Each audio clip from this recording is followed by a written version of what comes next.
Good evening, glad you've joined us. This is the biggest night in the history of Norwich City Football Club. The visitors, the famous Bayern Munich. And it's just as well you've joined us in actual fact, because you couldn't get a ticket for this one. It's a full house, a 21,000 sellout, a carnival, canary atmosphere. And of course Norwich start a goal up after that brilliant win in Munich. Bowen battling away. Fed in by Newman, and Robins well forward, and Goss was well forward too, and Norwich have taken the lead. Jeremy Goss again. Unbelievable stuff. Free kick to Norwich. Crook takes it. Oh, it's a bit of climbing there, and a chance on the far post, and it's in! It's Mark Bowen. And Norwich are 2 up. Mateus and Jorginho again on the right, decent cross, here comes Nerlinger, oh it's in, they pulled one back. Well, that score means Bayern need 2 goals tonight, although if it was a high-scoring match, 1 more than Norwich on the night could give them the tie on the away goals rule. Their team packed with internationals. But how will Norwich play it tonight? Here's their manager, Mike Walker. Mike, what's been your message to your players? Basically, we've got to play as well, if not better, than we did out in Bayern. But amongst that, also go out and enjoy it. It's a big game. Have you noticed any tension in any of the Norwich players? Yeah, it was a little bit this morning, but they've been bubbling the last couple of days. I mean, you don't need to gym up for these sort of games, so I mean, they're raring to go. And as long as we go out and perform, as I said, to the best of our ability, then that's all we can ask. It's a great night, and your home supporters have a part to play too. Yeah, they were tremendous out in Bayern, and we just hope they get behind us tonight and roar us out to a famous victory. You have to go and really play as well as you can, don't you? It's not over by any means. Oh no, they're a quality side, and we play bloody well out there, and we'll have to match that to get through tonight. But we're capable of it. We've done well out there. I'm sure we can do it. Mike, all the best. Thank you very much. Thank you. Mike with Ray Stubbs, Alan Hansen and Steve Coppell with us tonight. Alan, what about Bayern's reputation? They come with this great reputation, but is it more about their name, more about the past than the current team, would you think? Yeah, I think so. I think that they've got a decent side at the minute, but there wouldn't be a patch in some of the sides they've had there the last 20 years. Obviously, they've got quality players, but the one that stands out is Mateus. Now, he played sweeper in the first leg. If he plays sweeper again, I'd be perfectly happy, because you'd get after him. I don't think he can head it. I don't think he can defend that well. But when he comes in the middle of the park, and he will do it at some stage, you've got to get tight on him, because he is the man that can do something special with the ball.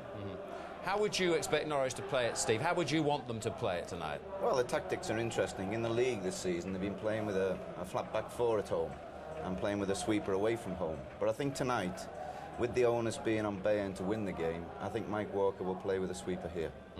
Well, we'll confirm that in a moment or two. Their problem for Norwich, though, is scoring goals here in the league. What, they've got 2, is it, this season? 19 away from home. I still think they've got to be positive. I think if they sit back and let Bayern come at them, I think they could get in difficulties. The last thing they would want would be 0-0 half-time and then Bayern to score maybe 20 minutes to go, because then you would get tension. In a perfect world, they'd get an early goal and kill the tie off. What's your hunch? I'll go 2-1 Norwich. I think Bayern will win 1-0 tonight, which will mean Norwich going through. Going through on the away goals. On the away goals. Well, let's enjoy it. Thank you very much indeed. And now let's join our commentary team, Trevor Brooking and John Motson.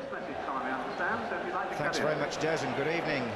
Well, this is quite a night, isn't it, for the people of Norwich? Once upon a time, in football fairy tale parlance, perhaps Bayern Munich were the emperors of Europe, conquering wherever they went, while Norwich City then were a modest provincial team from Norfolk whose castles were built very much in their imagination, dreaming that perhaps one day they would be on a level playing field with the likes of the Germans.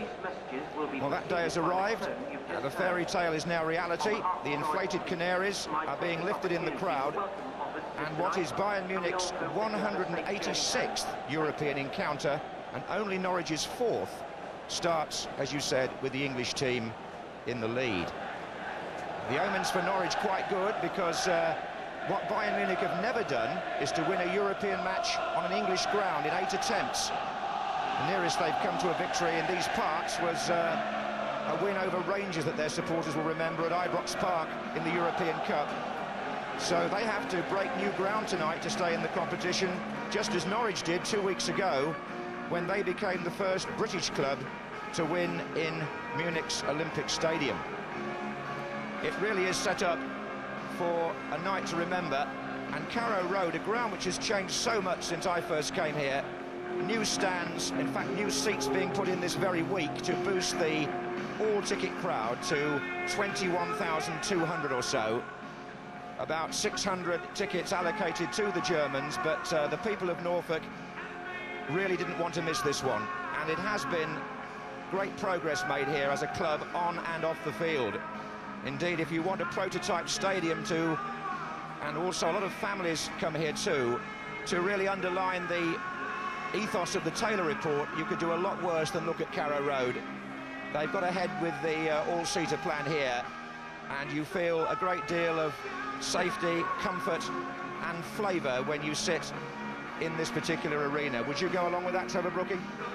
Well, I think the great thing about Carrow Road is, unlike the Munich Stadium where you had the running track, because it's a tight ground and you can see, you know, the pitch is only a couple of yards away from the crowd, that the noise will be deafening. And in contrast, as I say, to the Munich one, where although it was a massive stadium, it did sort of lose a little bit because you are quite a distance away from the pitch. But here, with it so close, a full house and such an expectancy, it should be something special, shouldn't it? Just one bit of bad news for Norwich today. It's an unusual story that, in fact, I heard about it on Monday. The Norwich City physio, Tim Shepherd, has been suspended for one match by UEFA for allegedly spending too long on the pitch in Munich attending to an injured player.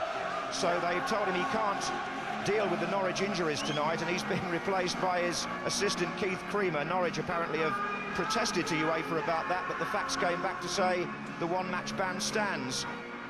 And while we're on the subject of suspensions, Norwich have also got to be aware that if they're going to make more progress in this UEFA Cup, they have 7 players on a yellow card. But now, the entry of the two teams.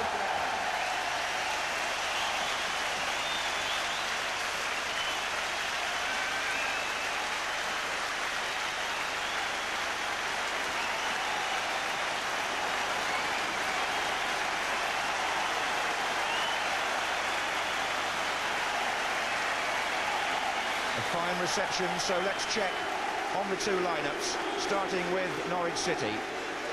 They welcome back from injury John Polston at number 5. He missed the first leg and indeed has been out for 5 games, but they're still without Efan Akoku and Mark Robbins. So at number 7, 18-year-old Darren Eadie, who made his senior debut in the last round of the UEFA Cup, shares the striking responsibility with Chris Sutton. Now, Trevor Brooking, do you agree with Alan and particularly Steve Coppell that they will play with the sweeper? Yes, they will. Speaking to Mike Walker, and he said he toyed with the idea of playing with a flat back 4, but the movement of the Munich side is so good, particularly runners from midfield. He wanted the cushion of playing Culverhouse there, so he will try and plug whatever gaps. And I think also important will be number 10 Fox and number 3 Byrne, the two wide midfield players. They'll have to keep an eye on the attacking fullbacks of Munich, and then of course young Eadie with his pace up front. Well, let's have a look then at the German lineup, because they've made one change, Bayern, from the first leg. Number 8, Marcus Schupp, is back from suspension. Number 11, Adolfo Valencia, the Colombian international, who missed 2 good chances in the first leg, rediscovered his scoring touch at the weekend with 2 goals in a 4-0 win in the Bundesliga. And what about number 10, Lothar Matthäus, Trevor? Is he going to have more licence to come forward? As Alan was saying, he's not a very good defender. Well, I think he's got to, because the important thing to remember, I think, back home is they must score 2 goals this evening. So I'm sure Matthäus, so dangerous coming forward, and Würth, as the number 7, will always slot in and fill the gap when he does.